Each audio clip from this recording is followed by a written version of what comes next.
Assalamu alaikum wa rahmatullah.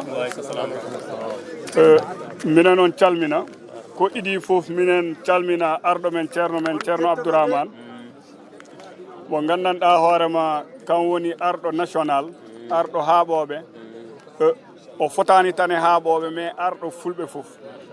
Donc noon minen ko délégation commune Gacci Nawde mo gandanɗa hoorema ko Aladji Mbaye Sow woni président o Assane Bamoul ɓuuri andirede e Samba Diary kan woni trésorier o min o kaldat ɗon moon ko Amadou Bali mbiyetemi min woni coordonnateur o minen ɗo garde délégation kewɗo mbaɗo no Cheikh Ilo Bey en Ali en Sawilanaɓe ɓe Aladji Dawda Ba en ɓen fof ɓe gari. Donc noon nde min nani noddore nde président wennumin ndigal vraiment minen ne yomin eto kaddi bawal amen pour vraiment min gara min noto o solidarité ndaxte ko jiiɗa kala koɓe mbi ko mbo sappo tuuti fof leppa. Donc noon minen min waɗi juge nécessaire minen fedde fulɓe aɓoɓe commune Gacci Nawde min potani heed caggal. Donc noon minen jetta mboolem mbaɗɗo participé yo mbo waɗani participé yo ɓe enniyiɓe wat participé ne kay.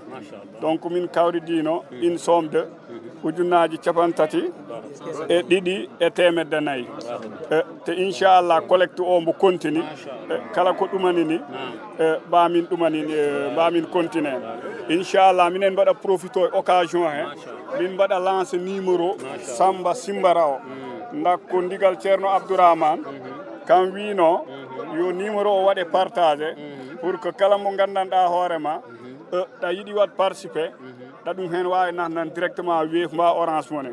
Numéro ko 77 432 54 47 woni numéro joom nayyi o 77 432 54 47 ɓaydi koye média gonɗen niveau national mboole mo gandanɗa hoorema a yiɗi wat participé ɗa ina wawi rewnire o numéro mba dewnira ene numéro pelle goɗɗe ɗe.